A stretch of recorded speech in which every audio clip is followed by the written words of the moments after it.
everyone, it's Elizabeth from Elpis Astrology at elpisastrology.com. So today I'm going to cover the new moon in Aquarius that happens on the West Coast still in January, and then elsewhere on the East Coast and Europe and Australia it'll be happening on the 1st of February.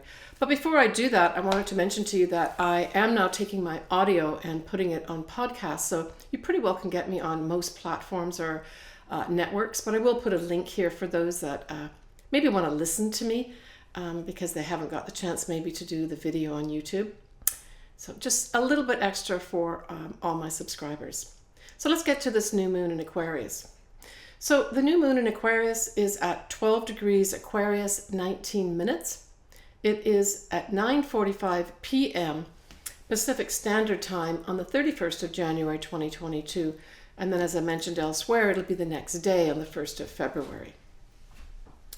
So when we look at a new moon, we ask ourselves, where are the rulers of this moon? So Aquarius has two rulers. It has the modern ruler, which is, of course, Uranus, and Uranus is now in Taurus. And then, of course, we have the ancient ruler of Saturn. And interestingly enough, this new moon and sun conjuncts Saturn.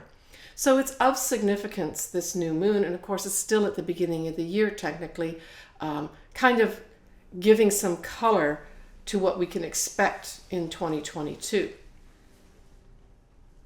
Now when we have this Saturn conjuncting this new moon, we're really talking about adding an enduring quality and longevity to that which is new, especially scientific inventions, outer space, electronic media. All these things may actually be featured. But we have a square to Uranus, the modern ruler of Aquarius. So this square I see as asking us to accept the challenge, that's the square, to change, right? That's Uranus. Uranus is all about change. The old, that's Saturn, the ancient ruler, to new, and that's the new moon.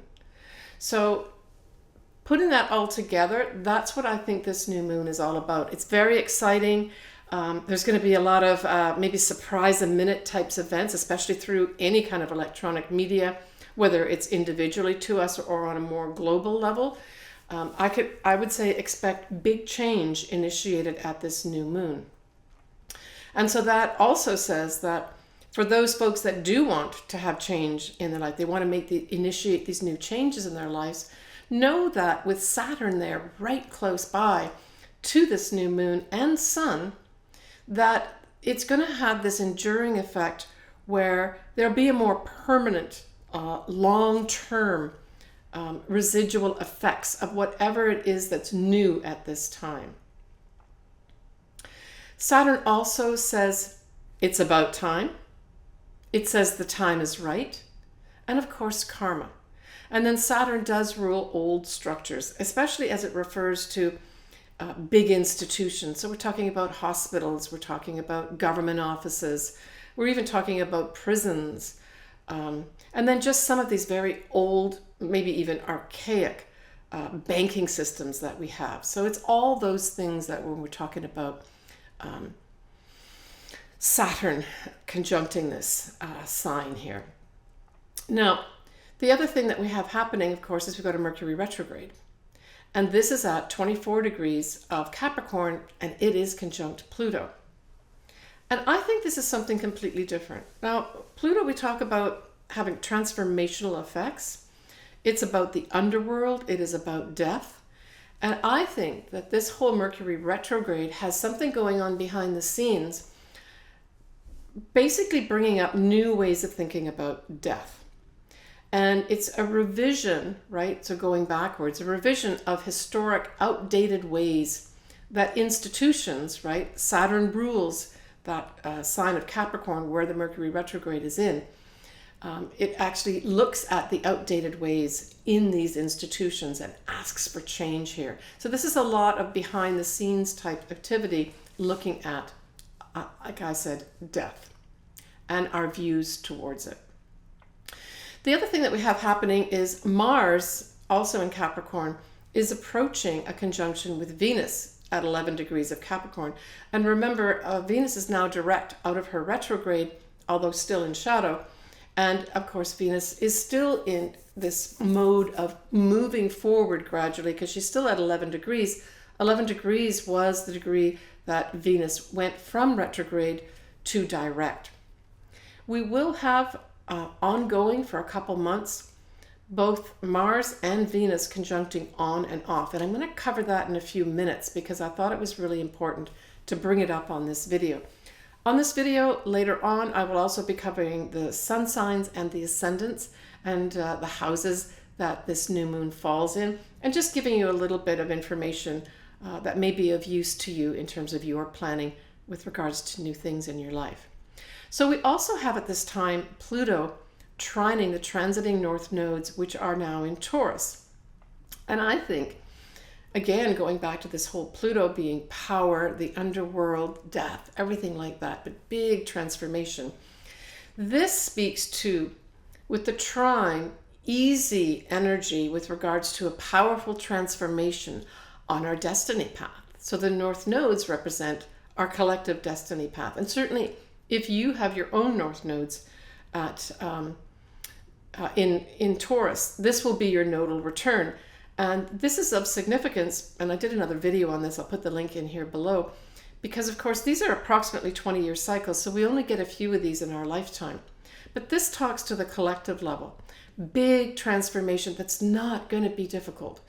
And it's going to get us all on this new destiny path for money, the way we look at death, and then of course because it's in Taurus, it's going to be all about our survival. And so what do we mean by that? So at its core, that's really what we're talking about here with regards to Taurus. And if you want to bring it into a psychological realm, we can talk about Maslow's hierarchy of needs. Where does it start? It starts at the very base. We have to have food and shelter.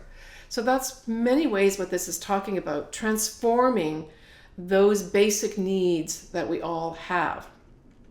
And so this also refers to our environment and our food sources, that we maybe need to transform some of those in some way to make them better for our survival from a humankind standpoint, but also for us individually. I do view a lot of what's going to be going on with this transformation as very exciting and moving forward. It's not going to be this delayed type thing. And in conjunction with that, we also have Venus going to be trining Uranus. And this just speaks to exciting changes in maybe individually in our love life, maybe exciting changes, positive changes in our money, but certainly on a global level, this says there's going to be an easy transition here with regards to our money in terms of bringing us into the future. So we're always talking about cryptocurrencies, but I think there's going to be other things as well that are going to be brought in this time that may actually be easier. A lot of the banks are, they have their own type of cryptocurrency. And I think there's just going to be some changes here that are going to make it easier for all of us to sort of jump on board this new way that we're going to be doing money. And of course, that does tie into the nodal shift that we've just had in Taurus and Scorpio, because the Taurus-Scorpio axis does refer to our money, the money we make and the money we share with others, as well as real estate. All those things are going to be up for change in 2022. Watch the video that I link here below if you want to get more details on it. All right, so the other thing I wanted to talk about here was the fact that unusually we have this Mars-Venus conjunction happening on and off for a couple of months. I'm not sure I've ever seen that before. If folks have seen that before, please put some comments down here below, but not as much as this. So all of February 2022, we have this Mars conjuncting Venus, and it's going to first conjunct Venus at 14 degrees of Capricorn on the 13th of February. So that's the first time it's going to make its conjunction.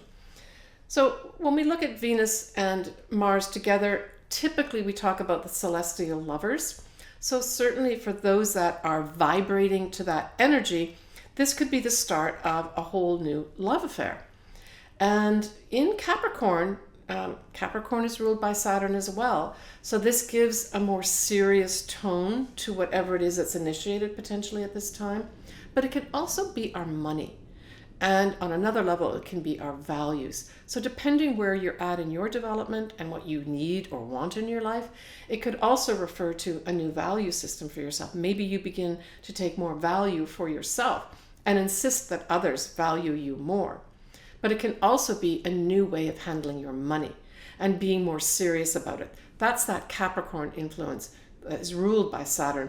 It says be more serious with your money. So there's going to be people in either three of those camps, or maybe for some, all three of those camps are going to be up. But then it goes on the 16th of February to go to 16 degrees, and then it kind of goes through many different degrees, conjuncting throughout February, and then it ends on February 28th with a conjunction at 24 degrees. So we're still talking about Mars and Venus. But if we go into the next month on the 3rd of March, we have an exact conjunction between Mars, Venus, and Pluto at 27 degrees of Capricorn. So please look at your charts to see if either you have something around 27 degrees of Capricorn or the opposite sign, which would be 27 degrees of Cancer, because these will be direct hits for you with regards to what I've just discussed above in terms of the areas of your life. Now, we are going to have then in the next month in March, both Venus firstly, and then Mars will conjunct this new moon degree point of 12 degrees Aquarius. So this will be a big trigger point too for the new moon. So how is that going to play out for you? Well, what it's going to start off with was this new moon. Maybe you'll come up with some new idea, a new event happens, a new person comes into your life. That just seems to you just feel this is someone who's serious. This is something that's serious. This makes me feel that this is going to endure and have a lasting effect.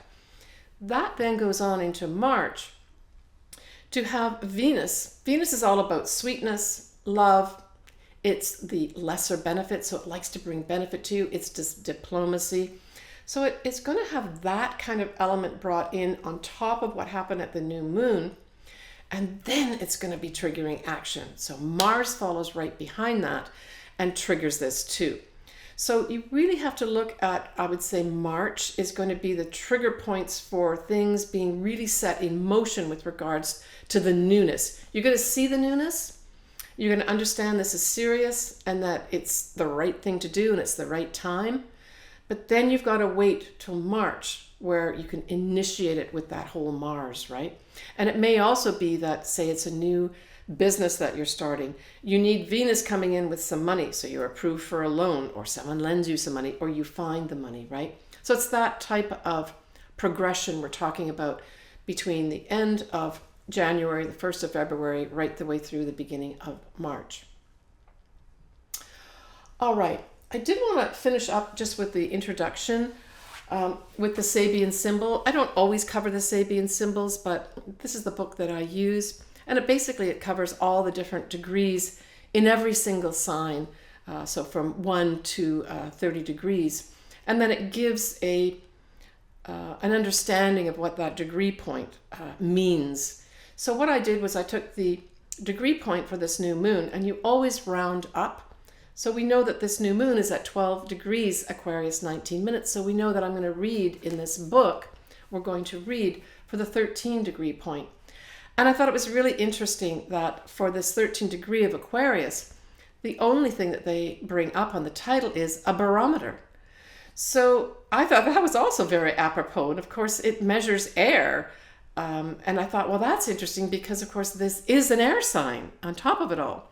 And so now we're referring metaphorically to the weather and being able to forecast ahead. So as another layer in terms of the meaning of this new moon, we're really talking about forecasting the weather ahead. So this is a very important new moon for everybody with regards to what's ahead for us. So do look at where this new moon falls in your chart. It will be important for you to take a look at. Now I'm going to be going into that next. I'll go into either your sun signs or your ascendant. My preference is for you to pick the ascendant, and the reason for that is because your ascendant breaks up the houses into 12 different houses, and more accurately can forecast the area of your life. But the sun is important too, because that's your inner essence. All right, so we're going to start off with you, Aquarius, because of course this is your new moon of the year. So it's absolutely astounding that you're going to be literally starting the new year with newness. And you've got Saturn, of course, here in Aquarius as well. So I think that with Saturn visiting your sign as well, it also adds that for the sign of Aquarius or your ascendant Aquarius, it adds that extra longevity as well. And it adds a seriousness to what you decide to do new at this time. So this is going to set up for you, Aquarius, not just something for the next 2 weeks. This is going to set something up for you probably for some time. Now, one other thing that you have happening in March, the 7th of March to be exact, you have what I just spoke about earlier, which is this Mars conjunct Venus. But this time it's going to be at 0 degrees of Aquarius. And we know that 0 degrees in astrology and 29 degrees always represent critical degrees. When it's 0 degrees, we're talking about initiatory energy. So this is literally, I feel literally a rush of fresh air coming into your life, Aquarius, that is just going to be absolutely amazing for you in terms of the new starts for you. Now, what's interesting is you may remember just over a year ago that we had another conjunction happen around the 0 degrees of Aquarius, and that was the Jupiter-Saturn conjunction in December 2020. So on a global level, this conjunction of Mars and Venus at 0 degrees Aquarius activates that. So I would say individually to go back to around, let's just give it a 3-month period, November and December 2020, and then January 2021. What big new initiatory event happened for you? Where did you maybe break through or break away from some structure that was holding you hostage, that was holding you down? That's going to be activated for all of us at that 7th of March conjunction of both Mars and Venus. But you in particular, Aquarius, are going to be in particularly affected by that in a very positive way. In fact, I'd like to hear from anybody, especially you Aquarians, what's been happening for you or what's going to happen for you, say throughout the month of February. All right, let's go on to Pisces. Pisces, this is your 12th house. You know, the 12th house is known as the house of rest. It's also known as sort of the garbage bin of the universe because it's where everything ends up. It's the final sign of the zodiac. It can be where secrets are held. It's also where we have to dig into ourselves, where we have to look closely at the mirror of who we really are deep down. What's holding me back here that I need to look at? It's also the place where magic can happen as well. So it's like that witch's cauldron too, where you can mix things up and make things come to light, right? So this is also that part of your chart where depending what you're doing and how enlightened you are or what you're looking for in terms of bringing yourself up to a higher consciousness, this could be that lightning bolt type of energy that comes in for you where it's an aha moment where you say, I know what I need to do. I know what I need to get serious about in my life. And it's a new initiative for you. But as I said, I think this could also be a new time period where you take rest seriously. For some Pisces, that's what's going to be happening. Take care, Pisces. Just before I go, just to mention that, of course, you are entertaining 2 planets. For some time, it's been Neptune, but you also have Jupiter. So for those Pisces that have had a little bit of confusion or just not had the clarity of where to go next, Jupiter coming in here is going to shine a spotlight on that and probably bring in some very good beneficial energy for you, maybe even an advisor of some sort that will help you see through the fog, clear the fog, and give you a better idea of where you should be going next. All right, let's go on to Aries. So Aries, this falls in your 11th house of friends, the groups you belong to. It's also the house of your hopes and wishes. So for you, I see this as a new start with regards to friends. Now, because it's in Aquarius and it's ruled by the modern ruler of Uranus, which is all about surprises and unexpected, you could have some unexpected friends come your way that really resonate with you, that are completely different than what you've had before. And you realize that you need to start taking on these types of friends to actually help yourself move forward, but from a healing standpoint, because you've got Chiron. That's the asteroid of the wounded warrior. It's where we're wounded, but it's also where we can actually help others with their wounds. So I would say right now, ongoing, that friends could certainly be a benefit to you with regards to healing, whether it's psychological healing or literal physical healing. These are going to be a benefit to you. So if you're thinking of changing up the groups you belong to and the friends you're with, stay open to what comes in for you at this new moon, and maybe allow some of those changes to happen and see how those positively affect you. It could also be a time where you change up your hopes and wishes. What you wished for last year may be not resonating with you. Now, you will host Jupiter in your sign, Aries, from mid-May this year, 2022. But it's only going to be for a few months, and it's only going to come up to a few degrees. It really is going to be literally the end of December 2022 and the first half of 2023 that you will have Jupiter in Aries full force.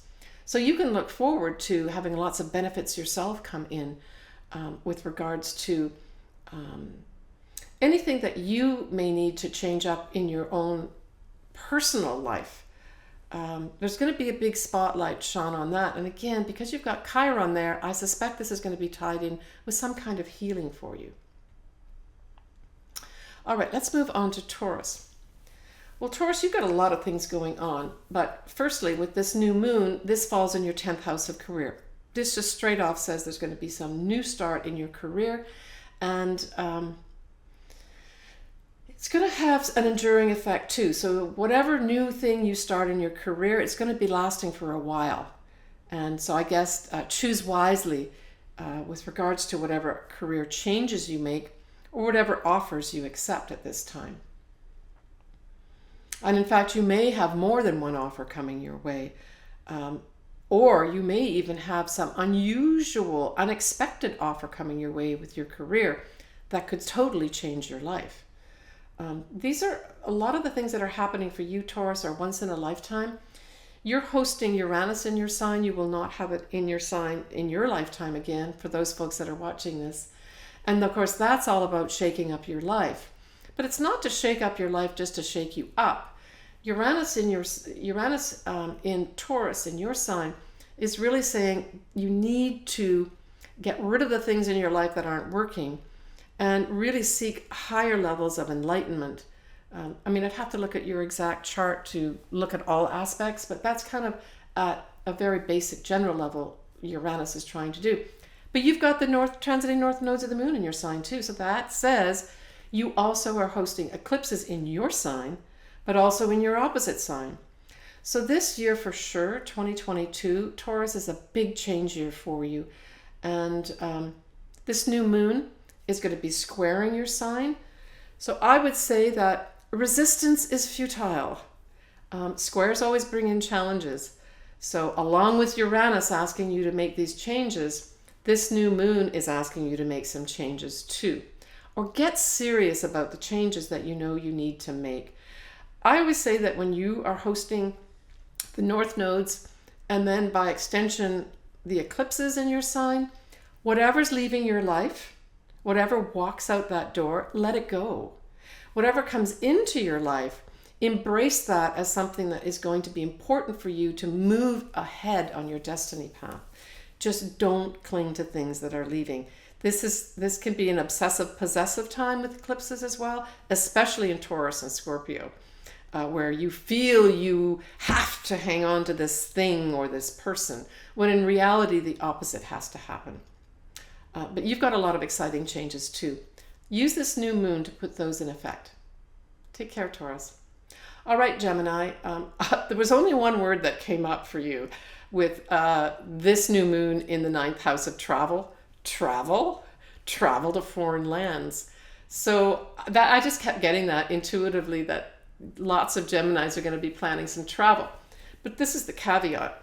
You have a Mercury retrograde happening in Gemini in May, and then it's followed by a Mars retrograde in October that doesn't go forward until June 2023 or January 2023. So I would say for those Geminis that are planning travel, plan it now. Try to take your travel if you can prior to the Mars retrograde. It would be better also with the Mercury retrograde too in your sign. But Mercury retrograde can also just be you readjusting maybe some of your, or tinkering with your travel as well. But generally speaking, when you've got a Mercury retrograde happening in its home sign, and that is Gemini, you're going to have classical things happening. So this is speaking also to the global population as well as Gemini. So classical things with a Mercury and Gemini is computers shut down, they break down, you lose messages, you send messages to the wrong person, messages don't get delivered, whatever way, by phone, by messaging, by emails, anything like that. Everything can get jumbled up at this time. So I would say, certainly for Geminis, make sure your computers are working properly, your phones are working properly. If you need upgrades, get that all done now before that. But I would say this is a really exciting time to put something together with regards to a trip that's overseas or certainly in a foreign land.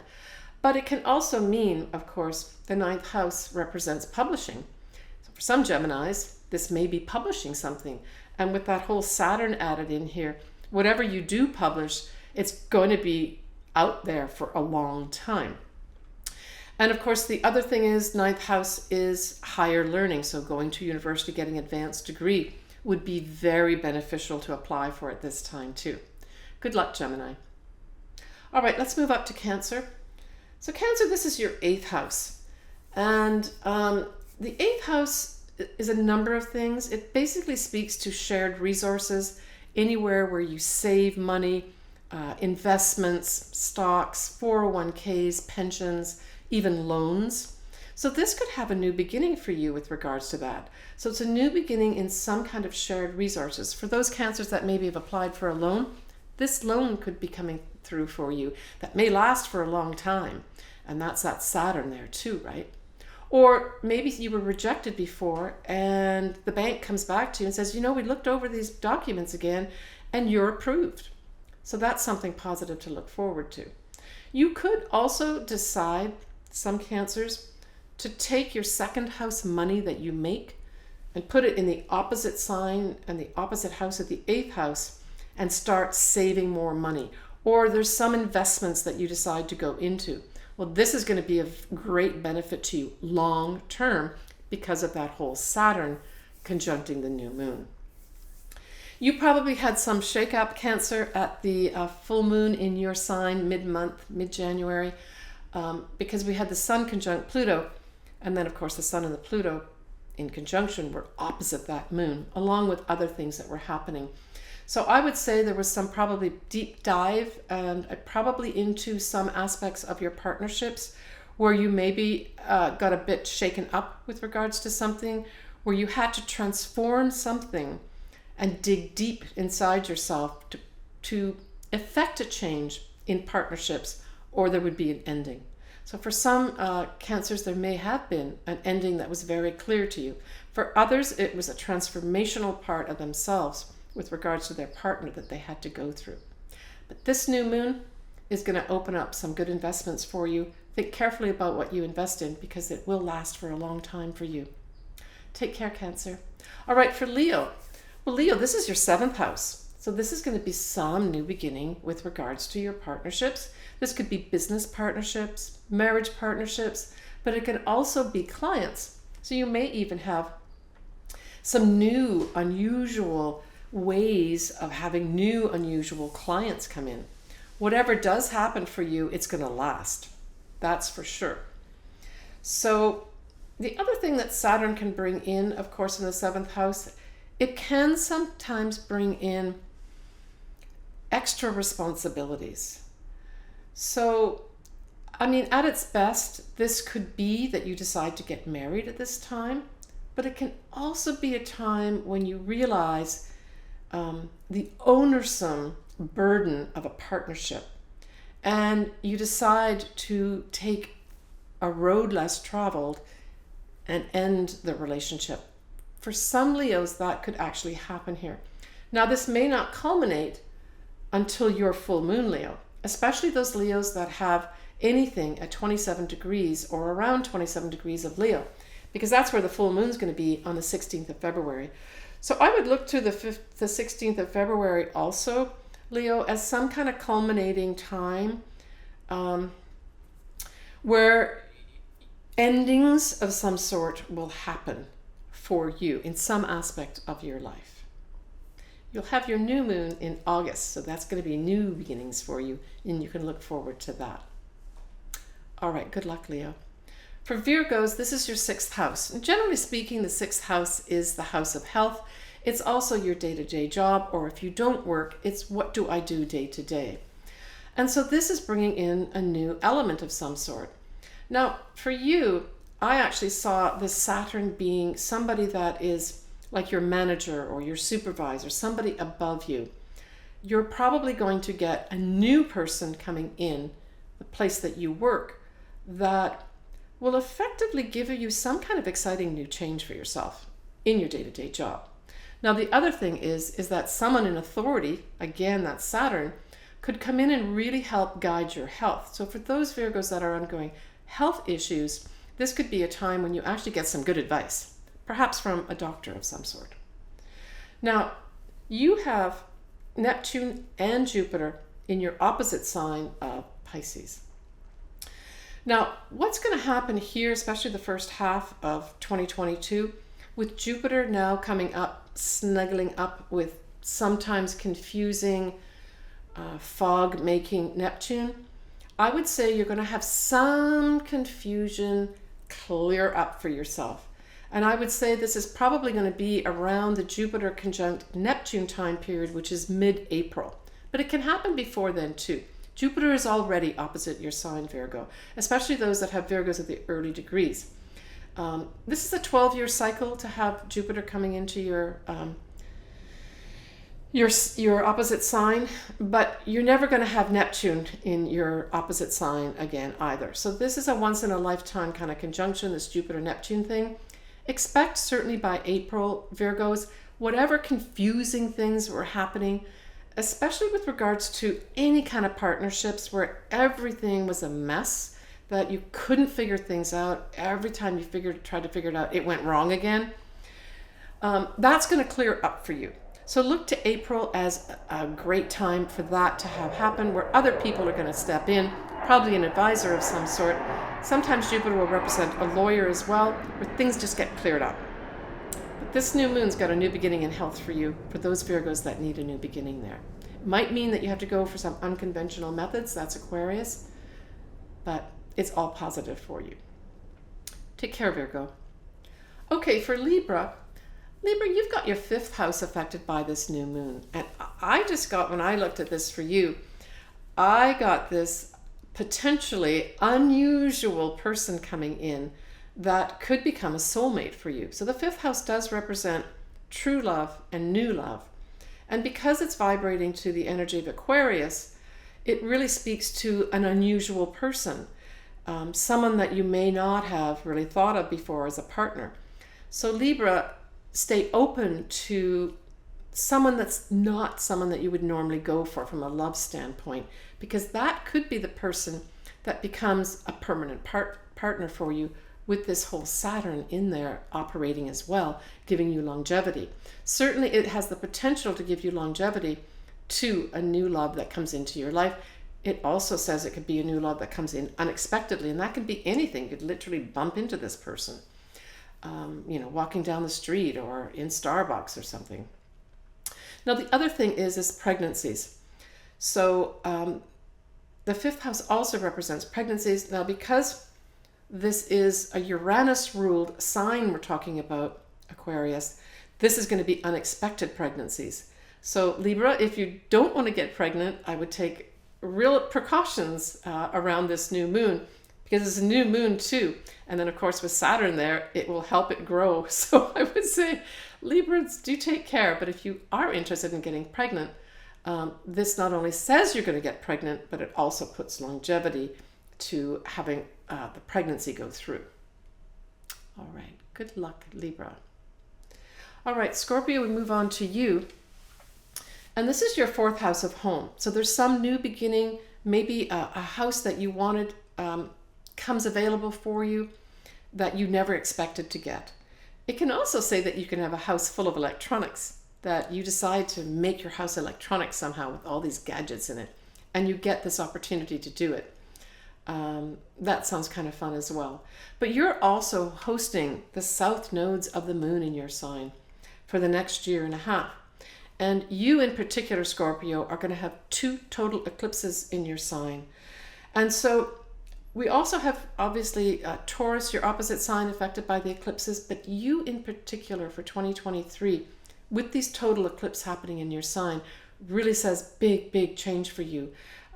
Because it's happening in your 1st house, the eclipses I'm talking about now in Scorpio, I would say that, like I mentioned earlier, things that are leaving, especially for you, Scorpio, leaving your life. And I'm talking about psychological things here too. So you may get some kind of light bulb moment as well. And this could come from the outside, where someone just approaches you and said, I really don't like the way you do things. Pay attention to that type of thing, because it's going to be for your own good. Now you need to step back and absorb that yourself. But certainly this would be a good time with these eclipses to really look at how you are conducting your life and what you need to let go of. This doesn't have to be a painful process, but if things do need to be changed in your life, especially at a very deep level, the psychological level, you're going to have people coming in, potentially confronting you at these total eclipses. The first one you have in May this year. I did a whole video on this particular May eclipse because it's our first total eclipse in your sign. But I did a whole North Node, South Node video as well, which I think would be very useful for you to watch, Scorpio. But look forward to having some new beginning in your home. The 4th house also refers to your mother. So it could be there's going to be some kind of new unexpected thing happening to your mother that initiates a new process in your home. Now this new moon does square your sign, Scorpio. So this also says to you, take up the challenge of changing the old ways of doing things. Now, this is just generally speaking in your life. If there's structures in your life that don't serve you, this is your chance to take up the challenge and say, I'm going to start a new beginning here. Get advice if you need it. That also is the energy that goes with Saturn that conjuncts this new moon. Could be a great advisor comes in for you, someone older that helps you see the light. All right. Take care, Scorpio. All right, Sagittarius. Sagittarius, this is your 3rd house. So the 3rd house is all about communications. And I saw this perhaps as a lot of communications happening with regards to messaging back and forth. And it could be to do with your siblings. For some reason, there's a lot of communications with your siblings. But it also talks about electronic media of any sort. So it's kind of like a double whammy here. The 3rd house is communications, but then this whole Aquarius vibe of the new moon talks about electronic types of communication. So that's Instagram, Twitter, YouTube, even your own website, anything on the phone, messaging or talking on the phone, anything on sending email messages. That's going to be all amped up around this new moon for you. And there's going to be a lot of meaning in that, where you're going to have to take whatever is being said to you and maybe more carefully analyze it. You too may need someone older or some kind of expert. That's also the domain of Saturn conjuncting this, where you may need an expert to help you look through all this communication stuff at this new moon at the end of January 2022. But the other thing I thought is that you could also get involved in small courses. So it could be a time period where you initiate putting together small courses that involve a lot of communicating and a lot of organizing of different pieces of data to put some kind of course together that may be of value to you and initiate some new beginning for you with regards to that whole third house. But certainly your neighborhood could be important in terms of communications within the neighborhood and your neighbors. But I also got siblings. For some reason, you're going to be in constant communication with your siblings too. All right, good luck, Sagittarius. So we're going to end here with Capricorn. And Capricorn, you've certainly had a lot of things going on over the past few years. This new moon falls in your second house of earned income. It is your values as well, and to some extent love. I think for a lot of Capricorns, this could be a new source of income comes your way. So what does that mean? You could have a new job offered to you where you get unexpectedly some, maybe with the Saturn part, you get new responsibilities, but you also get new money coming your way that you really didn't expect. And the other thing that, of course, it could literally be associated with something Aquarian, and that covers anything from science, outer space, anything to do with electronic media, the internet, YouTube, all the above. You could enter into that area with regards to your day-to-day job too, and have an increase of income coming in for you. But it can also be for some Capricorns that you really get a little bit of a shake-up with regards to changing your values. Maybe you decide to become more serious about having people value you more.